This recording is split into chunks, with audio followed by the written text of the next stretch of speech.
Hello guys, ayan po ako po ay magluluto ng ginisang munggo. Napalambot ko na po yung munggong ito.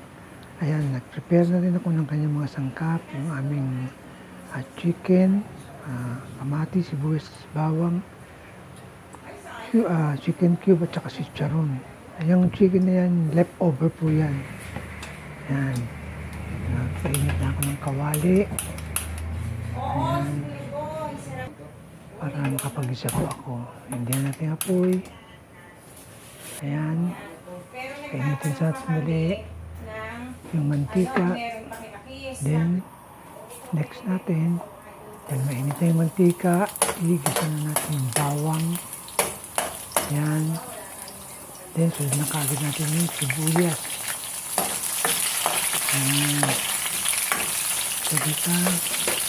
Then, yung kamatis.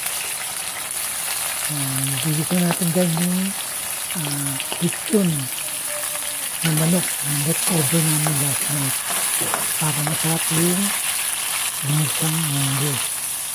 Yan, gigisa na natin yung chicken. Yan, ito po ang chicken, dahil lechon po yun eh. Yan, gigisa natin siya. Then, lagyan natin ng munggo. At magisa natin yung munggo para mas lalo siyang sumarap. Ayan. Ayan. Lagyan pa natin. Ayan. Sabitin lang po natin yung ganyan. Ayan. Pag nagisa na po natin siya, ayan. Pwede na natin siyang ibalik doon sa pinanggalingan niya, pinagpalambutan niya sa kaldero kasi lalagyan natin siya ng sabaw para medyo sumarap kasi masyadong malapot. Ayan o, lagyan natin konting water. Ayan, tartsayin lang po natin daming sabaw niya para hindi masyadong malapot at hindi naman masyadong malablaw. Ayan. Then, ang gawin natin, takloban po natin para kumulo po siya. Ayan, kumulo na po. No?